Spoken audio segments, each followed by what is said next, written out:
bisa jadi yang bikin akhirnya Ineos ini nggak habis pikir tuh pada saat Pak Ustaz ini dibikin jadi nomor 10 tuh. Nah, Yang itu di nggak masuk akal juga sebenarnya itu. Kok bisa gitu loh? Kacau. bisa jadi juga makin makin makin Kayaknya itu deh yang bikin ini bilang, ah nggak jelas ini botak ini. Pecat aja lah. nggak habis pikir kan. Bisa bisa Pak Ustaz itu dibikin eh, pemain nomor 10 gitu. Oke, episode 5 United Perjuangan. Roll the intro. Here we go.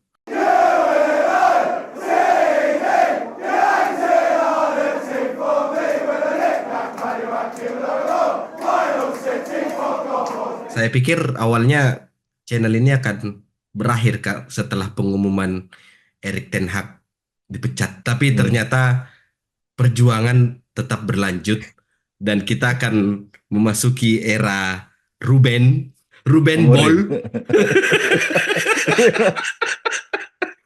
Setelah kemarin Ten Hag Ball, sekarang kita akan memasuki periode Hmm. Ruben Amorim Ball, tapi itu nggak akan terrealisasi sampai setelah international break. Jadi untuk sementara kita akan disuguhi oleh Ruth Ball. Masih Belanda Ball ya. Masih Belanda Ball, cuman Hmm. eh, agak unik juga sebenarnya penunjukan Ruben Amorim ini, karena seingat saya ya Hmm. nggak banyak nggak banyak kasus penunjukan manajer sebelum jendela transfer musim dingin atau Dingin. pertandingan belum masuk setengah musim, dan manajernya itu ditunjuk adalah manajer yang tengah menangani klub. Dan Hmm. bahkan keputusan Ineos merekrut Amorim, bahkan Ineos mau menebus fee sebesar 11 juta euro atau sekitar 8,5 juta pounds Hmm. untuk mendapatkan tanda tangan Amorim, dan Amorim akan menangani United setelah international break. Agak anomali nggak sih, agak buru-buru nggak sih sebenarnya ini, atau sebenarnya ini sudah langkah yang sudah dipersiapkan sama Ineos gitu. Aku masih Hmm. belum belum menerima, belum belum belum apa ya, belum bisa memahami kok bisa secepat itu gitu, dan kok bisa si Amorim ini iya iya aja gitu. Dia Hmm. masalahnya si kawan ini masih 39 tahun Pak. Nanti karirnya dia ndak paham kayak ini klub problematik nih. Sudah Hmm. enak dia di Sporting kan, tiba-tiba menyanggupi tawaran Ineos ini, apa ndak rusak karirnya, nanti ndak berkaca dia sama sama pendahulunya gitu. Iya, sebenarnya di jadi kalau aku ngelihatnya mungkin eh ada dua sisi yang bisa kita lihat sebenarnya dari apa yang dilakukan oleh Ineos bersama SJR dan kawan-kawannya. Karena pertama memang lihat seperti kalau kamu tadi membahasakannya kan kayak masih dalam bingung gitu kan, kenapa bisa Hmm. eh, di periode waktu kayak gini ada proses pergantian pelatih Dan dan cepat, pelatih yang diambil dan dan cepat cepat gitu gitu, kan. iya. Kalau aku melihat memang ini sebuah langkah radikal ya. Radikal banget nih Iya ini betul, yang iya dilakukan betul, sama Ineos ini gitu kan. betul betul betul. Radikalnya itu karena memang dari prosesnya itu khususnya ini di MU ya, misalnya nggak nggak biasanya kita dalam proses cepat ini dalam entah itu mencari pelatih pengganti ataupun proses transfer pemain gitu kan.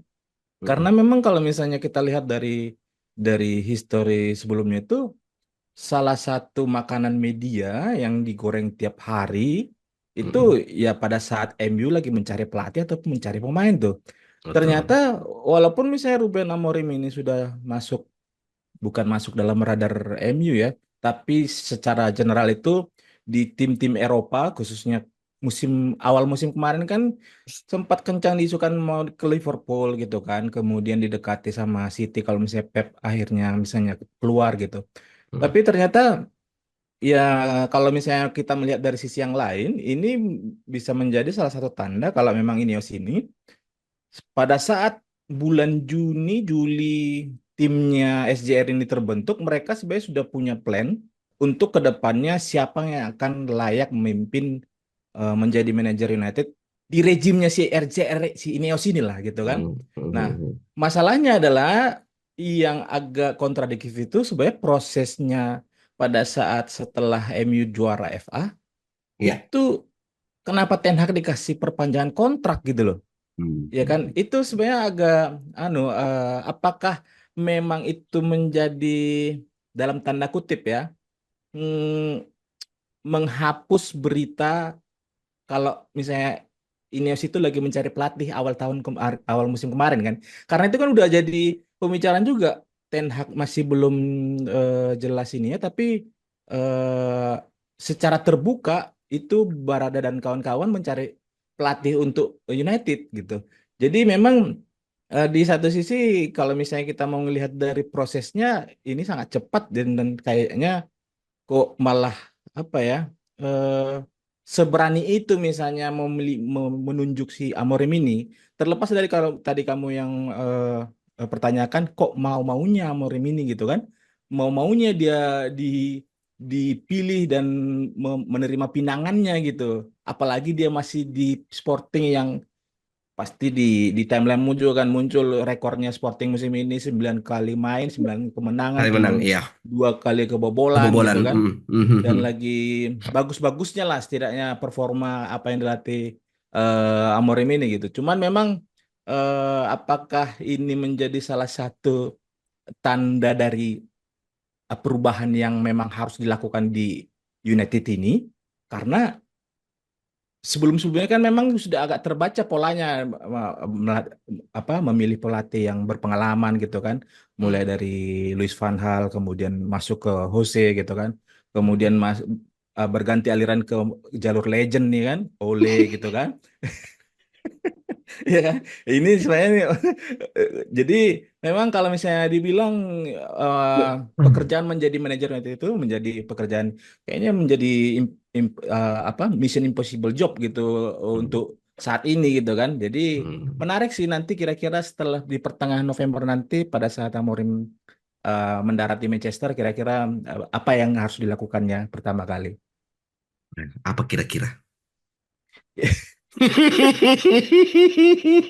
Karena itu memang pertanyaan menarik ya karena ini masih belum masuk transfer musim dingin gitu. Belum, Mau belum. melakukan rombak itu secara major gitu nggak Nggak mungkin bisa, kayaknya betul. kan. Nggak bisa, nggak Eh, mungkin.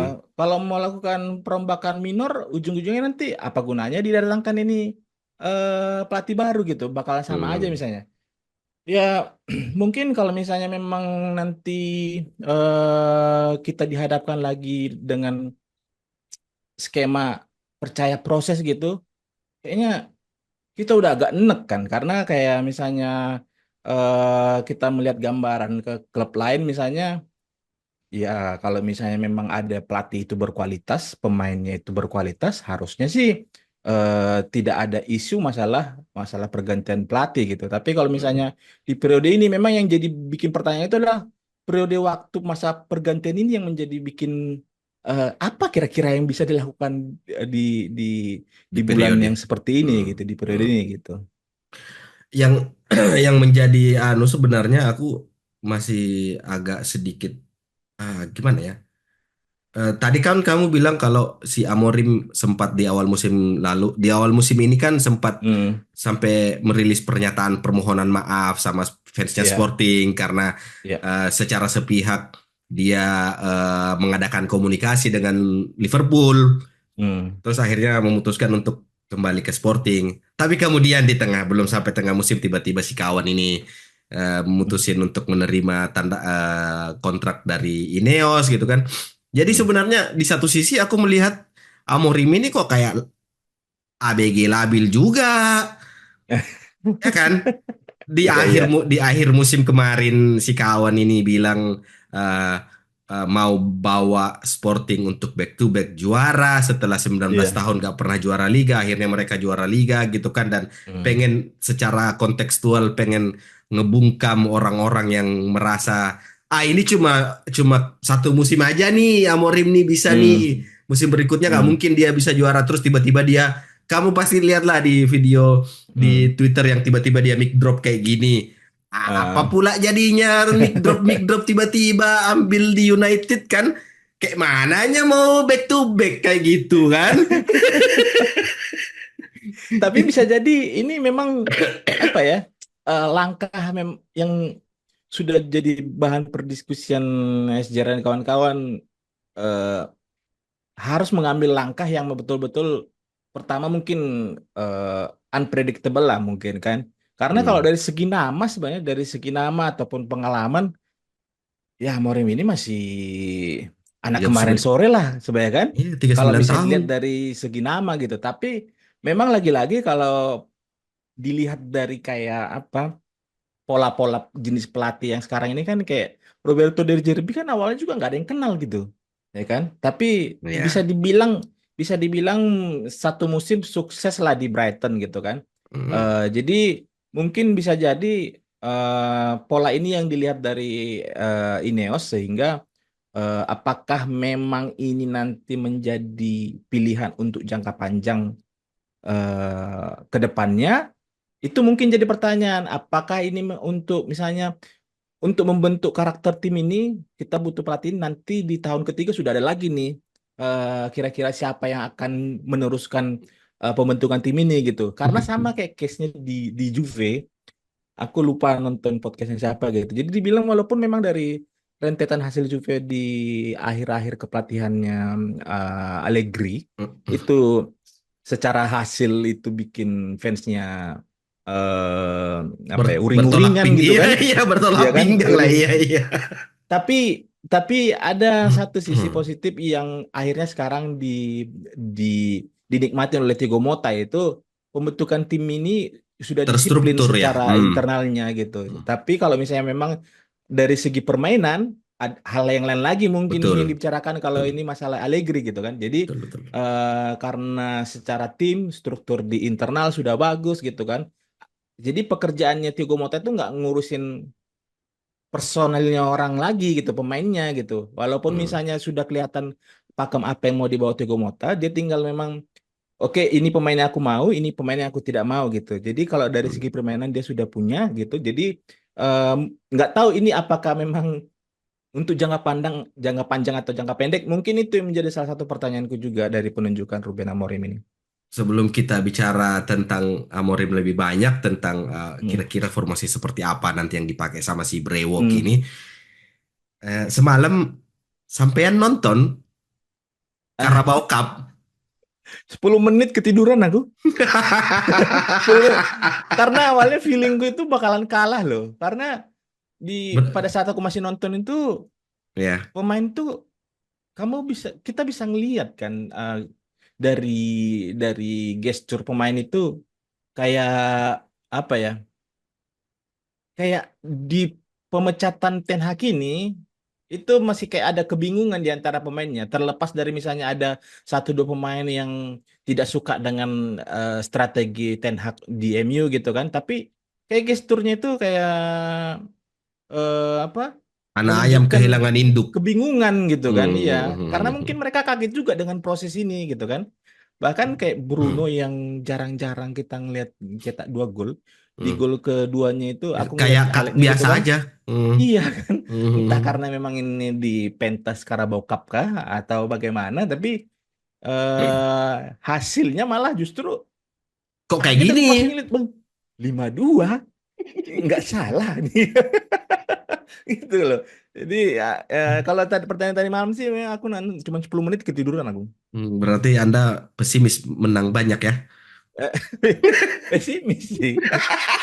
Justru mungkin ini menjadi agak kasiannya di dalam proses ini yang kasihan itu malah ke Van Mister Roy. Nistelrooy sih Yes, ya betul, kan. betul, betul, betul, betul.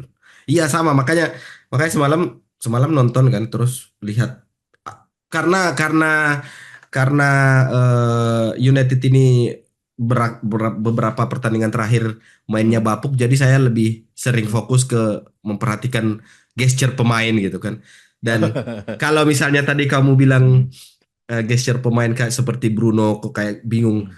justru malah kelihatannya aku melihat Hmm. si kawan ini Hmm. kok pemain United ini mengulangi lagi siklus yang sama ketika Jose Hmm. Mourinho dipecat, kemudian Hmm. Ole Gunnar Solskjaer masuk.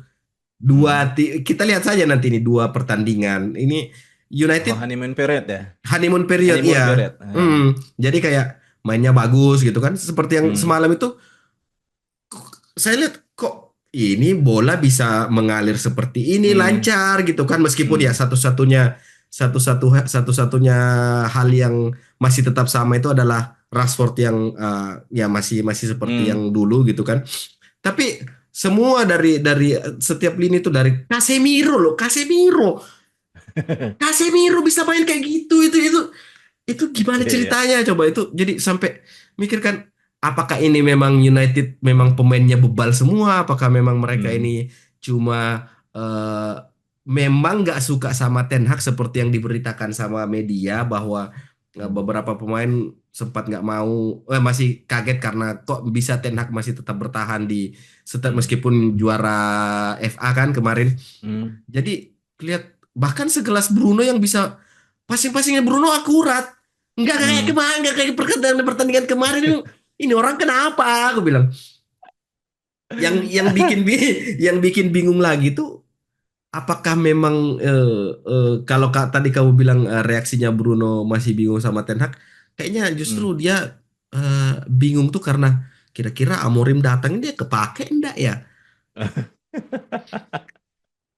Harusnya sih masih kepake setidaknya. eh Nepotisme Portugal ya? iya, karena Amorim ini juga kan pada masanya jadi pemain kan seorang gelandang juga ya. Dan Iya.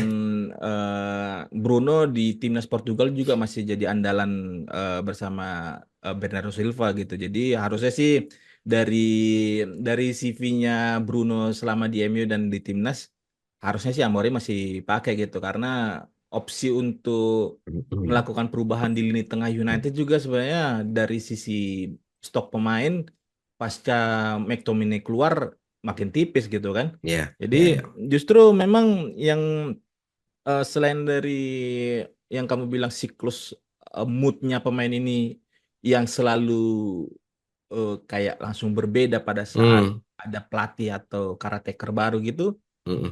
aku masih masih bertanya-tanya gitu, apakah memang eh, yang dilakukan Ten Hag selama ini itu mereka secara bahasa kan, karena kalau kita lihat antara Ten Hag dengan si Arne Slot itu Hmm. secara bahasa kan memang kalau dari bahasa Inggrisnya itu kayak lebih fasih Arne Slot. Slot Ya, dibanding betul, Ten Hag gitu kan. betul, betul, betul. eh Ten Hag itu sebenarnya bukan cuman kayak dia cara kalau conversation gitu kayak hah hah ah Dia ah anu, anjing gitu kan, ya kayak dia kayak dia dia itu kayak ini apa kayak mikir dulu, artikulasinya tuh masih processing dulu iya, kan. betul, betul, betul, Kan? betul.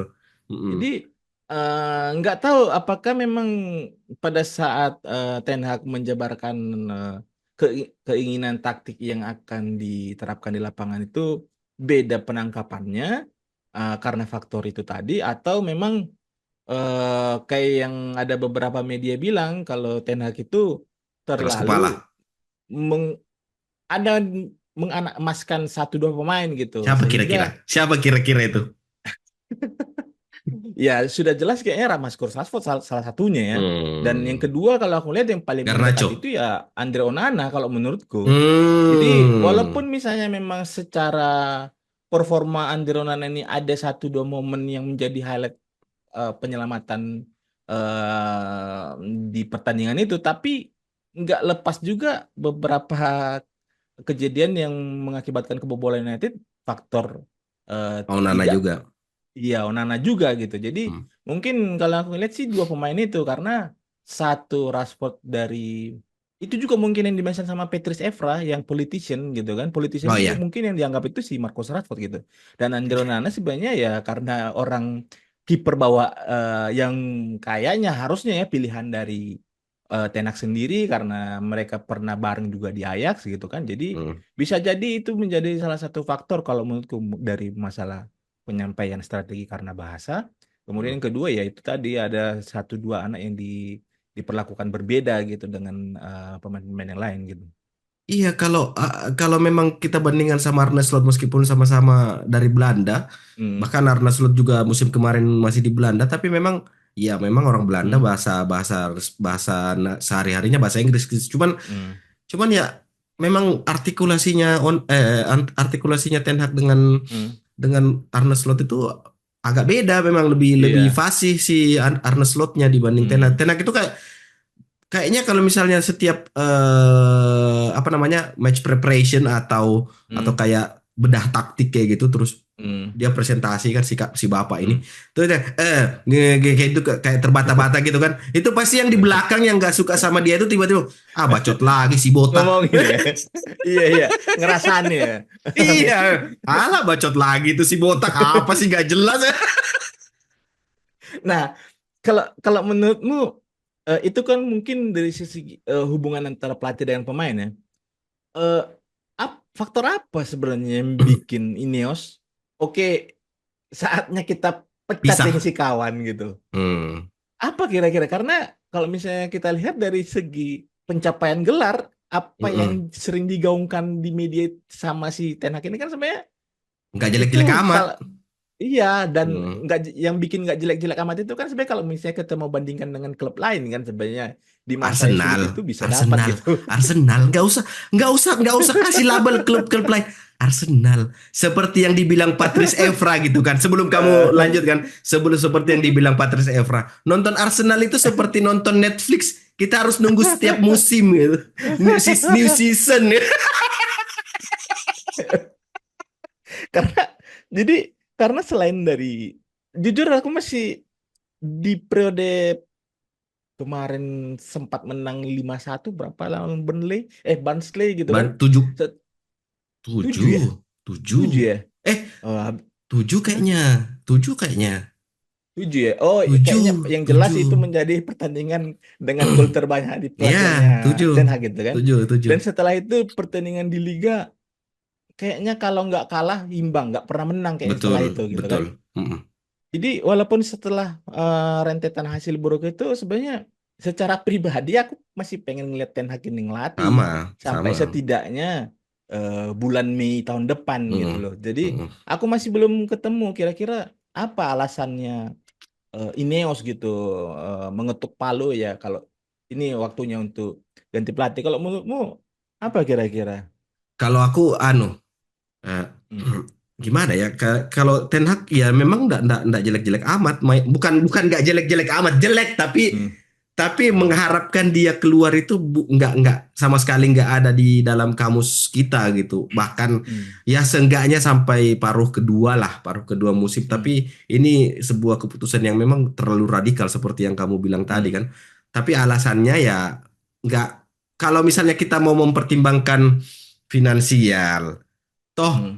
Erik Ten Hag dipecat juga United harus bayar kompensasi sekitar berapa belas juta pounds kan ke Erik Hmm. Ten Hag, Iya. dan kemudian mereka harus mengeluarkan uang lagi untuk menebus Ruben Amorim sebesar 8,5 juta pounds. Artinya kan Hmm. secara finansial United minus. Kenapa nggak dipertahankan aja sampai akhir Hmm. musim? Kontraknya habis kan? Kan Iya, kontrak iya, 3 iya, iya. musim toh. Jadi Betul. ketakutan terbesar Ineos mungkin tren Hmm. grafik yang semakin menurun dan bisik-bisik dari analis-analis itulah yang Hmm. membuat Ineos wah ini nggak benar ini barang ini, Iya, harus iya. harus kita pecat ini si botak ini, karena memang semuanya tuh kalau misalnya kita nggak tarik garis kalau misalnya kita mau lihat dari setelah kita juara FA kan, Hmm. Ineos ngomong sama Tuchel terus nggak jadi Hmm. gitu kan. Itu kan sebenarnya Hmm. terus mutusin yang kamu bilang tadi, memperpanjang tetap mempertahankan Ten Hag. Jadi memang nggak ada alasan yang lebih masuk akal selain ketakutan Hmm. itu tadi menurutku sih. Hmm. Apalagi Hmm. kemarin salah satu pembelian United, si siapa? Ugarte itu kan bukan Hmm. bukan bagian pembeliannya Erik Ten Hag tapi bagiannya dari Hmm. Ineos gitu. Bahkan Hmm. McTominay pun sebenarnya nggak mau dijual tapi dijual sama Ineos gitu. Ya Hmm. jadi memang sudah retak secara secara nggak harmonis ya, cuma udah retak aja hubungannya, dan Hmm. ya mau nggak mau dipecat. Tapi pada saat Erik Ten Hag dipecat kemarin, Hmm. pengumumannya itu, kamu merasakan sebuah ini nggak sih, kayak rasa kayak kesedihan gitu pas Hmm. Erik Ten Hag dipecat? Kalau kesedihan sih enggak, cuman kebingungan ya. Karena itu kan hari Senin kalau nggak salah Hari kan. Senin, hari Senin, hari Senin. Jadi apa ya? Momentumnya itu selain dari segi periode bulan gitu, dari hari itu Senin lagi sibuk-sibuknya mau kerja gitu kan, kemudian tiba-tiba "Kok ada berita apa nih kan, Hmm. nggak sempat ngecek gitu. Jadi tiba-tiba ngeliat, malah beritanya itu aku ngeliat dari statusnya di WA-nya orang gitu, kalau Hmm. Ten Hag itu dipecat karena memang eh, kita masih bertanya-tanya sebenarnya dengan rentetan hasil buruk itu, tapi masih nggak menduga kita yang mengikuti sepak bola itu kalau periode kayak gini tuh kayak nggak Hmm. lazim gitu. Kalau mungkin di Hmm. Chelsea zamannya Roman Abramovich atau Betul. ini masih Hmm.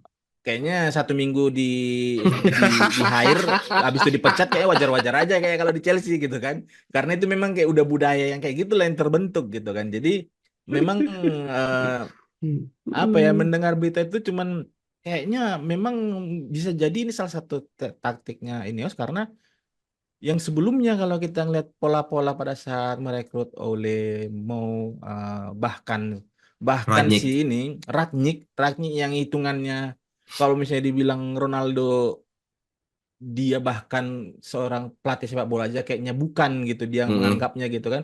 Hmm. Bahkan seorang pemberitaan Ragnik ke MU atau misalnya dia pas dari dia itu kayak lebih lama itu pemberitaan itu dibanding kayak kemarin ini yang Amorim Ya, setelah dipecat kemudian Amorim gitu. betul, Kayak betul. di media nggak terlalu, memang bisa jadi ini untuk kontrol media ya, Hmm. supaya nggak terlalu termakan media nih atas pemecatan ini ataupun proses pergantian pelatih gitu. Jadi secepat mungkin harus dieksekusi supaya tidak ada berita-berita yang jadi harus ada PR United yang nanti menangkal apa ya untuk masalah isu-isu Hmm. di luar gitu kan. Hmm. Nanti jadi brandnya United turun nanti sahamnya atau segala macam lah gitu. Jadi kalau masalah berita ini sih kayaknya memang karena kayak sekelebat gitu loh. Kayak Iya, cepet banget gitu kan, nggak iya. biasa aja kita. I- Cuman aku i- menyambung dengan yang kamu bilang tadi kan masalah kekhawatiran bakalan lebih dekat dengan zona degradasi kan. Hmm. Padahal ya kalau kita lihat di klasemen, Nggak beda jauh juga sebenarnya poinnya. dan jarak MU dengan Arsenal itu cuma 7 poin Iya, loh. memang nggak beda Tujuh jauh poin. kok. Makanya, makanya ini memang keputusan yang agak-agak aneh. Hmm. Entah memang pada saat masih ingat yang United away ke Villa Park, Kosong yang kosong. berjejer itu mereka kan, Iya, iya, iya. Last Barada Supper. bilang kan gitu. Hmm. Iya, jadi yang kita lihat sebenarnya kan United di bawah Ten Hag ini eh, kayak nggak ada pola gitu loh, ya kan? Hmm. Memang benar ada dapat piala gitu. Hmm. Tapi kayak kita nggak tahu sebenarnya gaya mainnya ini mau seperti apa gitu, mau Hmm. dibuat gitu. Karena mungkin Ineos juga melakukan evaluasi di musim pertamanya Ten Hag gitu. Hmm. Musim pertamanya Ten Hag dengan musim kedua ini, Nggak kayak beda emang jauh. eh, jadi kayak nggak ada pattern yang ada kelihatan gitu. Kalaupun misalnya nggak langsung di puncak gitu, tapi kelihatan tuh ada patternnya gitu kan. Tapi yang ini Hmm. kayaknya selalu berbeda-beda gitu kan. Jadi mungkin bisa jadi selain dari ada input dari analis gitu, prediksi kira-kira nanti akhir musim kalau masih kayak gini potensi di posisi puncak di klasemen seperti apa, bisa Hmm. jadi juga karena nggak ada pola yang jelas dari Ten Hag ini gitu, dari segi permainan yang dilihat secara langsung ya. Beda mungkin Hmm. kalau di presentasi di office mungkin kan nanti seperti apa Iya. plannya dari Ten Hag dan Hmm. staffnya gitu. Jadi eh, selain dari proses yang cepat ini yang masih mungkin bisa jadi yang faktor penyebab Ten Hag dipecat sih mungkin menurutku itu. Kira-kira eh, gimana? Kenapa? Kenapa kira-kira sih nggak ada game, nggak ada model atau style of play-nya Ten Hag selama 2 musim di United dari musim pertama hingga dan musim kedua itu? Kenapa kita sampai Hmm. sampai di pertandingan terakhirnya Ten Hag itu kita Hmm. nggak melihat style of play yang Hmm. betul-betul konkret dari Erik ten Hag? Apakah memang karena dia keras kepala, Hmm. atau karena apa yang dia instruksikan itu memang pemain-pemain ini generasi Z bebal Hmm. yang nggak mau menerima, ataukah aku lebih curiganya karena eh, bisa jadi instruksi yang diberikan sama Ten Hag ini Hmm. pemain-pemain spesifik atau key players adalah Hmm. instruksi yang pemain ini nggak suka gitu loh. Dalam artian Hmm. kayak taruhlah misalnya Bruno, Hmm. mungkin maunya Ten Hag, Bruno setiap dapat bola langsung lepas, Lepas. ya Hmm. cari pemain atau gimana, atau misalnya Hmm. Garnacho instruksinya dikasih instruksi kalau misalnya dia dapat bola main melebar aja, kasih yang lain Hmm. buat masuk gitu kan. Eh, Hmm. Inverted fullbacknya masuk gitu, atau inverted wingbacknya masuk gitu. Tapi itu yang nggak dijalankan sama pemain Hmm. karena terlalu banyak instruksi yang harus diberikan sama Ten Hag, Hmm. dan akhirnya pemain ini overload. Jadi nggak Hmm. bisa, terlalu overwhelmed dengan instruksi yang diberikan, akhirnya Instruksi. buntu pas Iya. pertandingan. Iya, betul Jadi betul. jadi aku mikirnya itu salah satu yang bikin kenapa style of play-nya Ten Hag itu Hmm. sangat jarang banget kita kita lihat, mau yang Hmm. istilah build up from the back lah, apalah, Hmm. kayaknya susah banget. Tapi nggak tahu apa apa kira-kira Hmm. alasan utamanya gitu. Kalau kalau aku yang bisa kelihat tipis-tipis itu dari personalitinya Ten Hag ini, dia di awal musim dia Hmm, sesumbar kan, yang iya, pada saat akan datang konferensi sebuah persnya kan, era. iya, has come to an era Hmm, menunjukkan ke Pep dan Klopp gitu. dia yang di Bahkan iya memang dua orang yang keluar, dia salah satunya gitu kan. Iya. Jadi ternyata yang ditinggalkan kan tinggal dua botak nih kan, yang botak yang satu masih tinggal gitu. Jadi iya.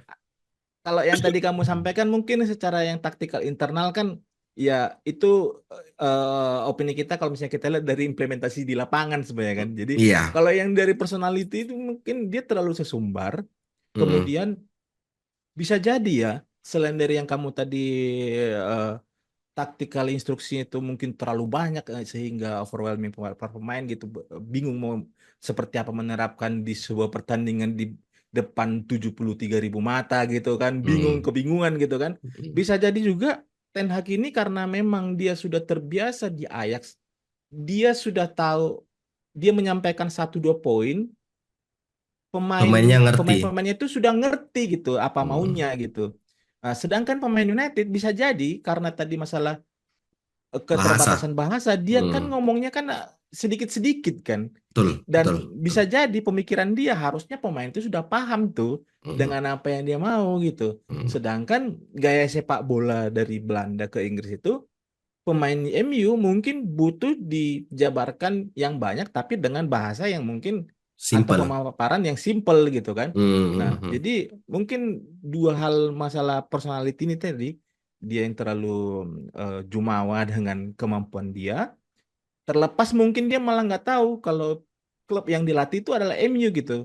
Dengan segala kemajemukan berita yang bisa menimpa klub ini selain dari Mm. performa klub gitu kan, sehingga dia terlalu menganggap, di satu sisi bisa jadi kayak menganggap remeh gitu. Ternyata ya faktor-faktor untuk melatih tim ini bukan hanya secara taktik gitu kan. Satu Iya. dua pemainnya bermasalah, dia juga malah terlibat gitu kan. Jadi Iya. mungkin dari masalah personalitinya sih, ya, kalau aku menurutku. Jadi malah masalah personality. Karena di pertandingan semalam lah ya, misalnya Hmm. yang Casemiro itu. Yang gol Nggak, pertama. gol pertama nggak habis pikir loh, apa memang selama ini Casemiro itu Iya. dikasih instruksi apa sama Ten Hag gitu. Hmm. Karena yang Hmm. kita lihat seperti yang kita sudah bahas di episode yang di podcast The Number 10 Show sebelumnya gitu, Hmm. sebelum-sebelumnya gitu. Casemiro itu setiap kali kita transisi dari menyerang ke bertahan itu paling dia Hmm. jatuhin diri Iya iya langsung iya. karena saking nggak bisanya lari gitu kan. Hmm. Semalam kita transisi Hmm. dari menyerang ke bertahan, jarang sekali tuh Casemiro dia sliding tackle. Hmm. Masih bisa body charge dengan pemain lain, Hmm. pemainnya Leicester gitu. Dan Hmm. ketika proses menyerang gitu, Casemiro memang di zamannya di masanya Ten Hag itu memang dia sering masuk di kotak penalti untuk Hmm. entah itu menyambar crossing Bis- kah, iya, hmm.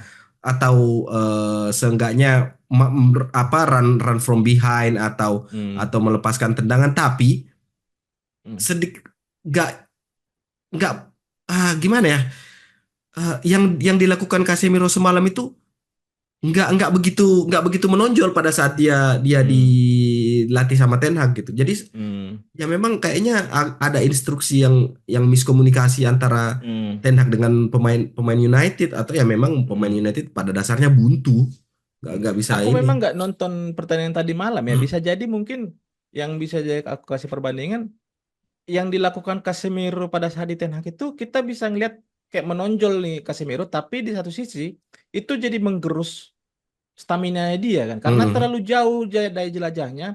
hmm, Sering banget kita ngelihat dia melakukan kesalahan di depan kotak penalti Onana gitu kan. betul. Dia menjadi salah satu faktor, entah melakukan pelanggaran tidak penting ataupun melakukan sliding tackle yang dengan mudah dilewatin dan kelihatan konyol gitu kan. Tapi Hmm, di beberapa situasi di pertandingan yang sama, beberapa menit kemudian kita bisa ngelihat Casemiro itu berlari ke kotak penalti lawan gitu. Jadi hmm, daya jelajahnya jadi terlalu luas sehingga dia sebenarnya tipikal pemain yang efektif tuh. Dia nggak hmm. butuh daya jelajah luas gitu. Sama kayak mungkin di Madrid dulu ya kayak yang biasa kita bahas.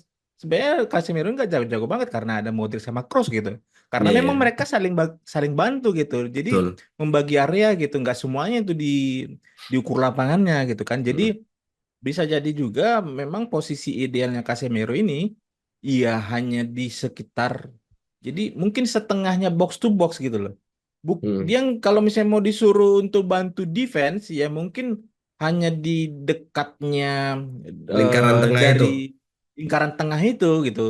Hmm, Jangan dia dilibatkan pada saat posisi scrimmage di depan kotak penalti gitu kan. Jadi satu satu peran penting yang mungkin eh, valid dari seorang Casemiro ini ya keahliannya dalam eh, menerima umpan-umpan pada saat set piece taker gitu, hmm, entah itu betul. corner kick ataupun tendangan bebas kan. Jadi Hmm. kalau dari sisi lain mungkin aku nggak tahu pertandingan tadi malam tuh selain terlepas dari dia melakukan 2 gol dan gol pertama yang kayaknya Nggak ngotak sih itu golnya. setelah setelah Paul Scholes nggak Hmm. MU banget lah yang golnya tadi malam gitu Iya, kan. iya, iya, iya, iya, Ya, iya. karena memang pergerakannya atau daya jelajahnya Casemiro instruksi dari Nistelrooy gitu nggak usah terlalu banyak ngepres karena mungkin terbantu oleh Ugarte mungkin Ugarte. kan jadi Ugarte Ya, yang untuk destroyernya lah di tengah betul. gitu jadi ya secara keseluruhan sebenarnya kalau misalnya kita lihat nanti mungkin Nistelrooy bakal kebagian Masih dapat dua lawan tiga Chelsea. pertandingan Masih dapat lawan Chelsea, masih masih dapat dapat lawan Leicester, ya Liga sebelum juga international break ya. sebelum international break Jadi ya. ya kita nggak tahu ini masa-masa sebenarnya sama kayak polanya Michael Carrick kan, cuma Ya, 3 3 pertandingan gitu kan. pertandingan. Hmm. Tapi pada akhirnya kita bertanya sebenarnya nggak ada guna juga nih kita mau banyak bicara dari hasil yang akan diraih Nistelrooy karena Roy. Hmm. bukan dia nanti yang akan meneruskan sisa musim ini gitu loh. Iya, betul. Tapi betul tadi yang kamu bilang, peran peran Casemiro itu sangat terbantu sama eh, apa pergerakan Casemiro di lapangan semalam itu sangat terbantu dengan Hmm. peran yang ditugaskan Nito Roy ke Ugarte, karena Ugarte ini Hmm. ngukur lapangan juga Pak tadi malam. Iya, ngukur lapangan ya. Nggak cuma ngukur, orang dihantam juga. Kelihatan juga ya. Kasihan juga sebenarnya kita melihat Nistelrooy sudah punya ambisi buat bawa United, tim yang pernah dia Hmm. bela, untuk Hmm. kembali ke jalur ya, bisa bicara banyak lah, tapi Hmm. belum apa-apa sudah di depak gitu. Kira-kira Hmm. gimana ya, masih masih nggak, justru Hmm. pertandingan semalam itu saya berharapnya rumor Ruben Amorim Nistelrooy. ini.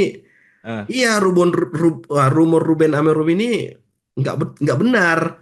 Jadi Karena karena meskipun kita tahu kalau ini adalah honeymoon period, Hmm. tapi ya tetap saja melihat lebih lebih bagus rasanya melihat United ditakluk. Itu jalur legenda itu. Jalur Udah le pernah dilakukan. Itu dia jalur legenda ini Hmm. kita mau coba yang kedua kali kan. Sebenarnya kan memang em, kita masih belum tahu sebenarnya Amorim ini bakal dikontrak berapa Berapa lama tahun? kan belum Iya. ada tuh. Belum ada, Belum belum, ada belum. kan. Belum ada. Kemudian kita belum tahu misalnya status eh, stafnya Hmm. Ten Hag ini bakalan seperti apa nanti gitu. Walaupun biasanya kalau yang kita lihat itu ya kalau ada pelatih baru biasanya dia bawa Bawa gerbong anggota. tuh kan. Hmm, hmm, hmm. Jadi kita sebenarnya masih belum tahu sih kira-kira bagaimana nanti kelanjutannya Nistelrooy baru Rene apa Rene Hake. eh, Rene Hake gitu kan. Hmm.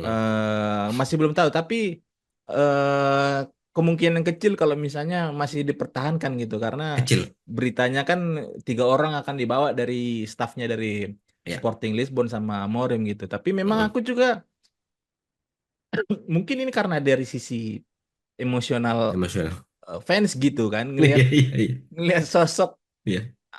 aku nggak tahu itu kayaknya golnya Casemiro yang pertama gitu Yang dia ngelihat selebrasi hmm, Nistelrooy gitu yang hmm, kayaknya apa ya senang menunjukkan puas kalau banget dia gitu loh.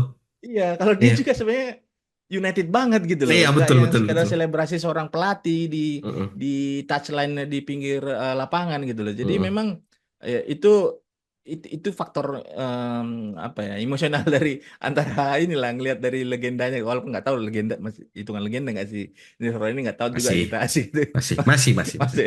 masih Masih 150 jadi gol kok dia. 50 gol ya jadi kalau misalnya Nistelrooy di 2-3 pertandingan sisa nanti sebelum Amorim datang sih ya mungkin akan dinikmatin banget lah masanya dia menjadi pelatih bukan pelatih dia ya Bukan. interim ya. Interim, interim. Ya, ya walaupun sebenarnya jadi turun sih CV-nya gitu dari pelatih di PSV walaupun Hmm. memang kastanya Liga Belanda tapi jadi turun tapi kita nikmatin aja sih kayaknya honeymoon period ini karena di satu sisi mungkin ya ini hanya honeymoon period tapi ini kita butuhkan juga gitu kan karena kalau Iya. misalnya mungkin bisa jadi kita nggak bakal menang kalau nggak ada ngelewatin proses kayak gini kan jadi Hmm, iya, jadi iya. ya memang harus dinikmatin aja sih. Tapi kalau kembali ke Amorim, Hmm. style of play. Tadi kita bahas style Hmm. of play-nya Erik ten Hag yang musim pertama, musim kedua nggak kelihatan. Terus Ya. dia coba konsisten dengan 4 back, Hmm. 4-4-3-3, 4-2-3-1, Hmm. nggak jalan juga. Build up from the back, malah Hmm. kebobolan gitu kan. Hmm. Sementara ini si Amorim ini seperti yang Hmm. kita dapat infonya di internet, Hmm. Bapak Bapak satu ini anu juga agak sedikit berbau ilmu hitam juga sebenarnya Ya, ya, ya. karena main dengan 3 back. Ya, ya. Pertanyaannya, Eh. seberapa keras kepala nanti Bapak ini dengan 3 back? Masalahnya ini 3 back di United itu bukan bukan perkara mudah gitu. Eh. Jadi aku eh kayaknya di sebelumnya ini kan memang Ineos itu mendekati Thomas Tuchel kan. Thomas Tuchel, Nah, iya. aku malah kayak ngeliat memang Ineos ini di anggota Ineos ini mereka ini penggemar Ilmu tiga hitam. back kayaknya. Iya, Oh, maka Thomas Tuchel itu di Chelsea yang bikin dia tiga terpuruk ya. kan, anu kan 3 back itu. 3 back ya, ya. Habis itu dia merubah ke empat Empat triple tiga. dua tuh, Betul, betul, ya betul, kan? betul. Jadi Betul, betul. eh, apakah memang berada kemudian Jason Wilcox, kemudian si Hmm. Dance Ainsworth gitu kan? Memang Hmm. mereka ini melihat pertama mengidolakan pelatih yang punya pakem 3 back gitu kan? Apakah nanti memang ini works dilakukan di dua dua sisi mungkin ya, di internal United sama Hmm. di environment Liga Inggris gitu kan. Iya. Harusnya sih Hmm. Ruben Amorim ini tahu lah gimana cara main klub-klub Liga Inggris gitu kan. Iya, iya, iya. Main dengan tiga back itu kayaknya Bunuh diri sangat sulit sebenarnya. kita sangat sulit kita mencari klub yang punya pakem bisa sustain di Liga Inggris gitu. Ya Betul, kan?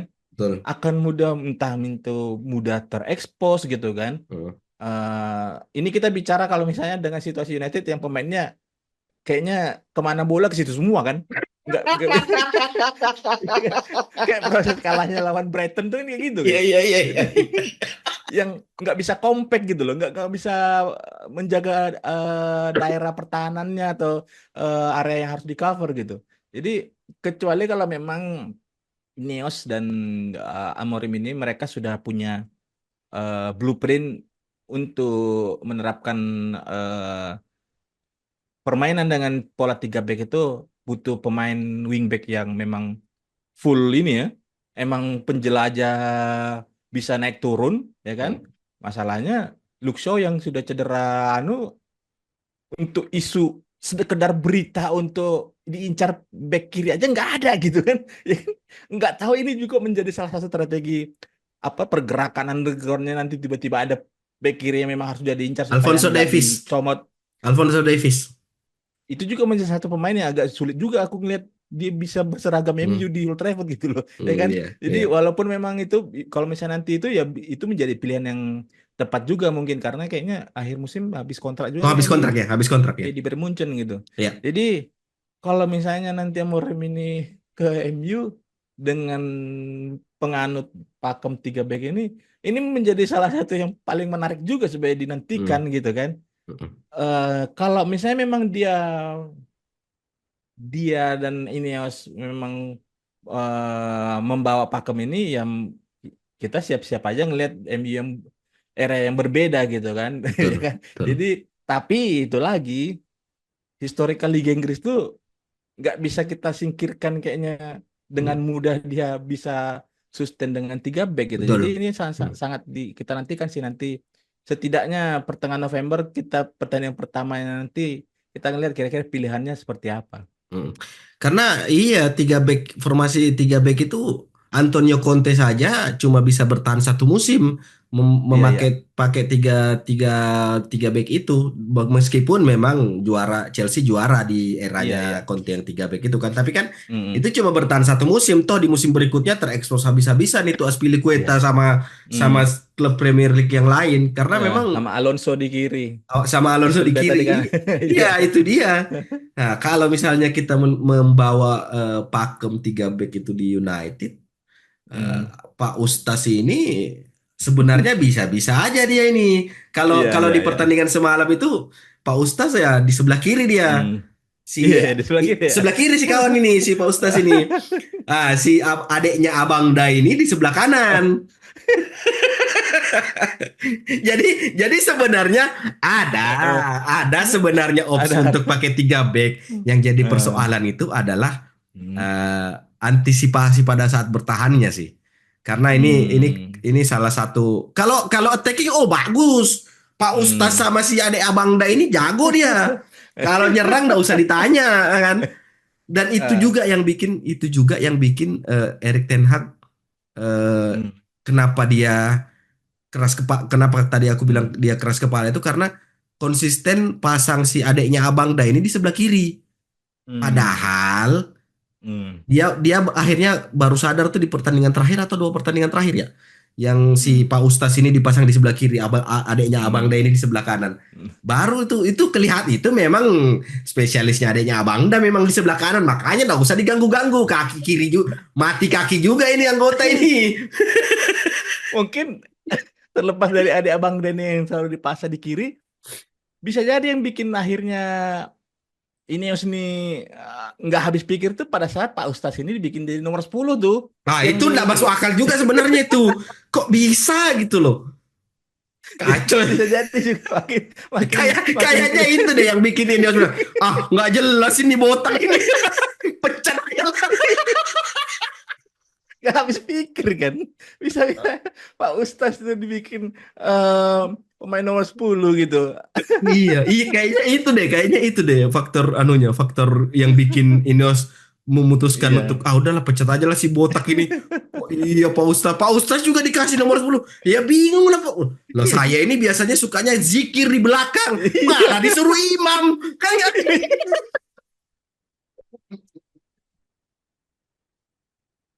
Malah jadi imam dia. Saya ini cuma kebagian buat ngapalin surat-surat pendek di belakang, Pak. Jangan disuruh imam.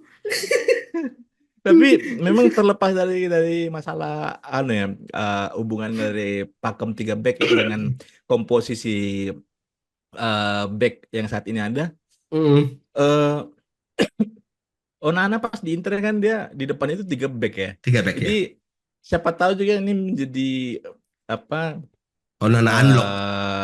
connecting dotnya itu dihubung-hubungkan kalau dengan pola yang seperti itu ya Hmm. untuk mengakomodir nih ini Onana kampret ini ya kan biar bisa daripada sayang 50 juta kan. Iya, Minggu lalu kan 50 sudah juta. diberitakan tuh akhirnya sudah dilunasin MU tuh yang Iya.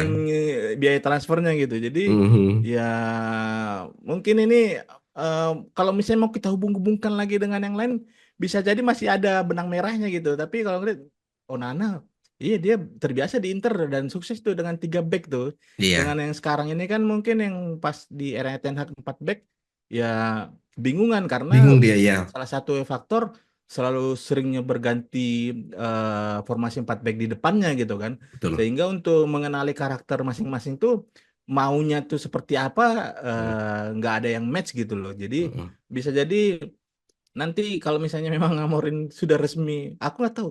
Berita ini sebenarnya kan bukan dirilis dari Dari klub officialnya bukan. MU kan? Bukan. Dari Bukan Laurie kan? Witt, kontributornya The Athletic yang Pertama salah dari satu situ kemudian kredibel. muncul yang surat surat Yang anu kan surat dari ya. Sporting tuh kan. Iya, iya, Ya, iya. jadi ya ini sangat sangat menarik sih kalau mau dinantikan kiprahnya Amorim ini.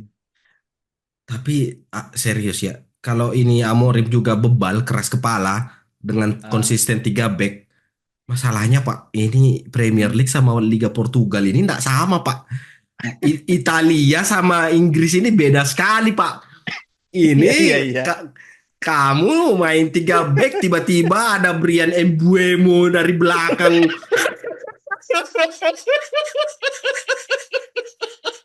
Buemo. Apa ndak selesai kamu dihajar sama itu tiba-tiba.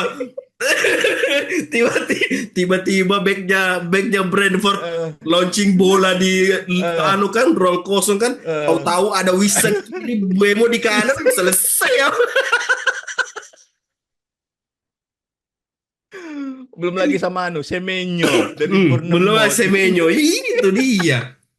Apa ndak pusing itu Pausta sudah disuruh apa surah-surah pendek, disuruh lagi kejar Bemo.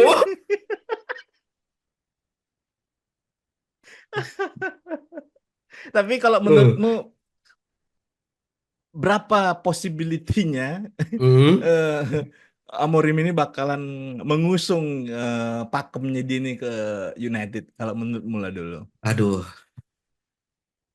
aku masih percaya kalau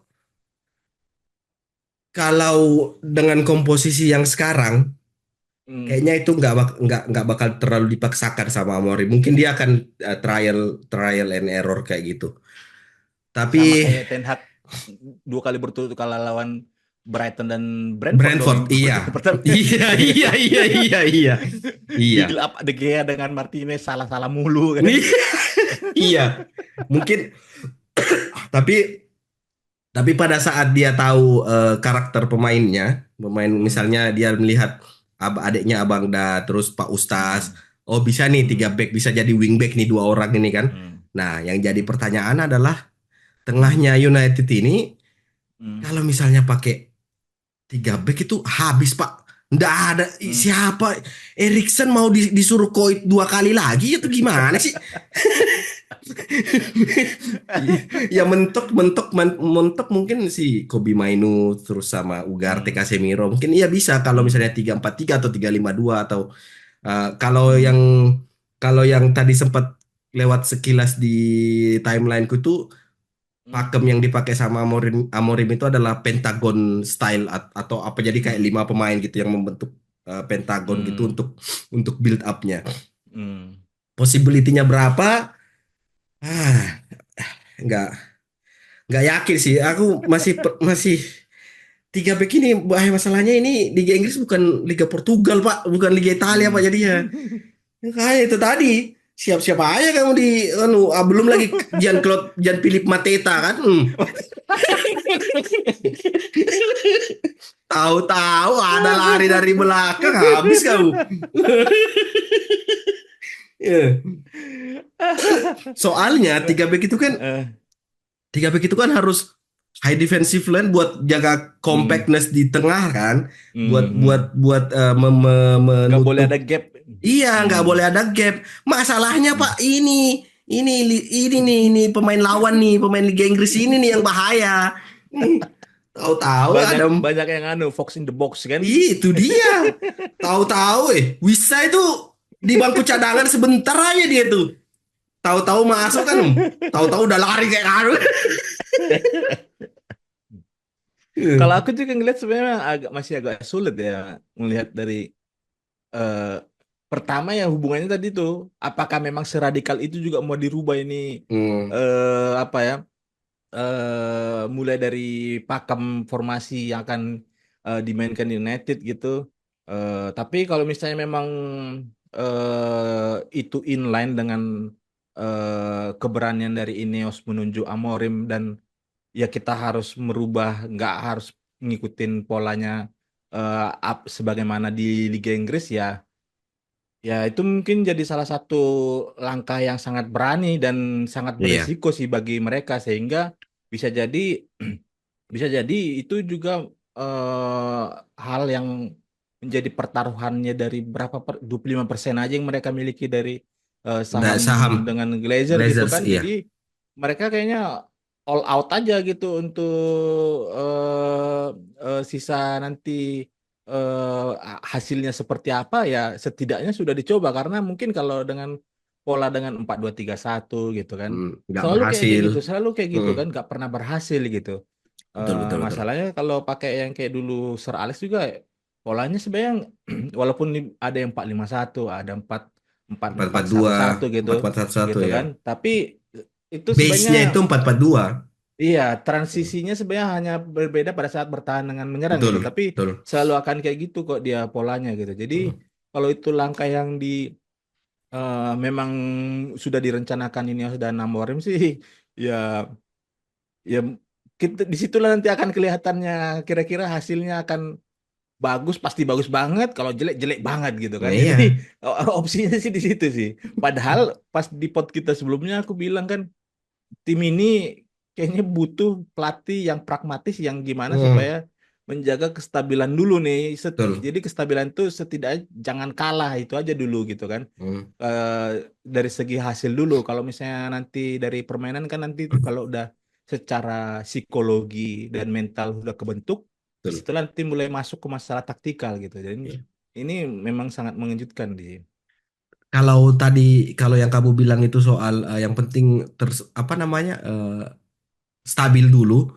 Mm, Ah, Amorim ini kalau misalnya kita baca-baca ya, Amorim mm, ini sebenarnya punya pendekatan yang nggak terlalu radikal-radikal amat dalam artian menganut filosofi sepak bola yang kalau misalnya Pep dengan tiki takanya, Jurgen Klopp dengan mm. gegenpressnya. Gegen pressing. Amorim ini agak sedikit konservatif Mm, mungkin karena beliau si bapak ini mm.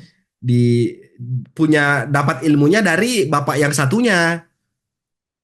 Jadi mungkin ada jadi mungkin sudah terdoktrin di kepalanya bahwa untuk membentuk suatu tim itu perlu pendekatan-pendekatan tertentu gitu kan. Nah, itu sudah subconsciousnya dia. Jadi sudah berbekal dari pengalaman pernah berguru sama si bapak yang di Turki sana.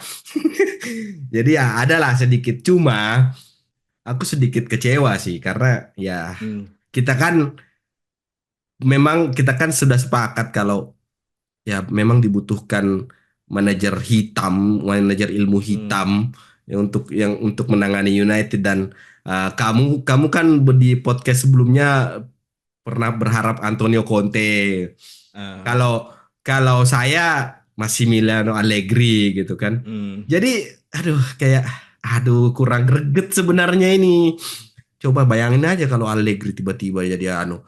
Itu Anthony kalau kalau Allegri masuk itu pasti dipasang dia jadi bek kiri atau bek kanan. Anthony nggak bisa. Anthony nggak bisa merankan posisi sebagai bek kanan atau bek kiri. Disuruh dia muter-muter di depan Old Trafford. Tapi pada akhirnya aku jadi mikir atas obsesiku melihat MU dilatih pelatih Conte. Italia itu, Hmm, hmm, eh, pelatih Italia itu kan terkenal dengan sangat ekspresif ya. iya. Ekspresifnya itu yang bukan kayak Mourinho gitu. Ekspresifnya itu yang Passionate, apa? passionate. Iya, passionate Hmm, gitu kan. hmm, hmm, Nah, hmm. jadi eh, punya pelatih yang seperti itu, eh, di luar dari permainan yang misalnya baik atau buruk, Hmm. itu bisa jadi bahan perbincangan gitu loh. Atau Ah jadi iya. kenang-kenangan lah gitu. Sama Hmm, kayak pertanyaan di pod kita sebelumnya. Kira-kira momen apa sih yang kita bisa ingat dari seorang Mourinho gitu kan? hmm, Ya, hmm. kalau yang di memori itu ya dia yang Yang di mengenang itu Juventus di itu. mana dia bukan ya, itu salah satunya kan. Itu kalau yang di Hmm. lapangannya gitu. Oh kalian lupa ya. Itu namanya. Kalau yang di lapangannya itu justru yang di meja konferensi pers gitu kan. Oh, iya Di, iya iya. di itu ya sebenarnya gitu. Jadi Hmm. kalau misalnya nanti Amorim ini yang kita lihat kan pola-polanya dia main klip-klipnya di Sporting kan. Kita nggak Iya. tahu nih personality si sebenarnya nggak jauh bedanya dengan umur kita dengan dia gitu kan. Iya, nggak Tapi beda gitu sih. jauh, Jadi nggak beda jauh, nggak beda nggak jauh. beda jauh. Jadi personalitinya kira-kira gimana? Karena ini jadi menarik karena pada saat Ten Hag datang awalnya kan itu yang bikin kita optimis itu karena kita kenal karakternya keras kan. Mm-mm. Justru malah bola liar, eh, dengan pemain yang punya nama besar malah jadi yang disalahkan tuh Ten Hag Iya, gitu. iya, Jadi iya. serba salah gitu kan. Nah, Mhm. pendekatannya Amorim ini yang dari segi usia, sebenarnya masih hitungannya masih muda, pelatih muda. Mhm. Kira-kira bagaimana nanti pendekatannya dengan para pemain United ini nih? Kalau mau keras bakalan terulang lagi nih polanya nanti nih kan. Akan ada Iya. isu setelah sudah dikeluarkan, bagus di klub lama, klub barunya gitu kan. Nanti kalau Mhm. misalnya nggak keras, ya itu aja nanti yang main raspot lagi gitu kan. Mhm. Jadi Iya. malah jadi agak anu sini, agak masih belum ada bayangan kira-kira nanti gimana nanti, eh, langkah yang dilakukan Amorim. Aku tuh berharapnya pelatih United ini seperti punya karakter seperti Enzo Maresca. Meskipun di konferensi pers ini Enzo Maresca terlihat seperti bapak-bapak yang lagi kalem-kalemnya ngomong cucu gitu kan. Tapi Eh, tapi dia tegas pada saat dia mengatakan eh, hmm, soal Jadon Sancho yang performanya di training nggak begitu hmm, bagus. Terus Sterling juga yang dia bilang nggak dapat tempat lagi di klub. Akhirnya Sterlingnya pindah hmm, gitu.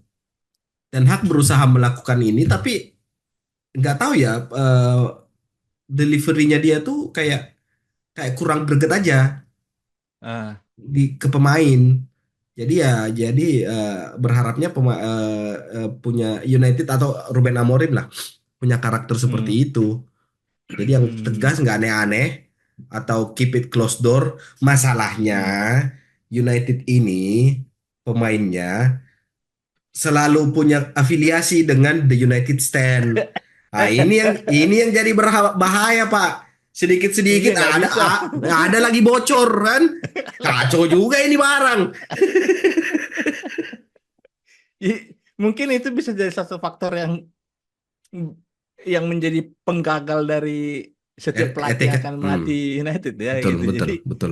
masalah keep it, in the back door misalnya atau bagaimana, Iya, pemberitaan di luar itu sedikit banyak pasti akan mempengaruhi dari performa tim gitu karena Mm-mm, sangat masif gitu kan pemberitaan media untuk saat ini. Jadi mm-mm, kalau misalnya itu masih terjadi, harusnya sih dengan apa orang-orang staf di manajemen Ineos ini punya punya tim lah untuk menangkal yang kayak gitu-gitu. Jadi mm-mm. semoga aja sih itu udah bisa nggak terulang lagi nanti di kepemimpinannya Morim. Iya, masalahnya faktor fans itu United itu fansnya ya maksudnya fans yang atau influencernya itu sama masifnya dengan klubnya gitu loh. Iya ya. Siapa coba yang nggak kenal Said dan nasi biryaninya gitu kan? Iya kan maksudnya Iya. sedikit sekarang yang naik daun tuh sekarang si Said. Jadi Hmm. jadi kayak aduh iya yang harus dilakukan ini ya United stand sih sebenarnya cancernya tuh kalau kalau misalnya menurut Hmm. orang ya menurut beberapa orang karena ada yang bilang kalau pemain-pemain United itu eh, untuk menaikkan image-nya beberapa pemain itu ya mereka terafiliasi dengan United Stand. Jadi Hmm. United Stand yang mengasih pemberitaan yang positif kayak gitu. Jadi ya agak berat sih karena memang dari sisi klubnya juga lagi problematik, fansnya juga tambah problematik. Oke, jadi itu saja dulu. Eh, Terlalu panjang sebenarnya kita bahas ini tentang Ruben Amorim karena udah melebar kemana-mana. Padahal Amorim masih masih ada setelah international break baru resmi dimainkan. Hmm. Jadi baru akan menangani United dan ya di akhir pekan ini kita masih bisa menikmati root ball lawan Hmm. Chelsea Enzo Maresca dan ya semoga saja hasil positif lagi bisa diraih sama Hmm. sama United. Sampai ketemu di Ya. episode berikutnya. Jangan lupa like dan subscribe. Jangan lupa like juga dan subscribe The Number 10 Show karena di sana lebih general. See Hmm. you on the next episode. Bye bye. Bye bye. Thank you. Thank Thank you, you. thank you.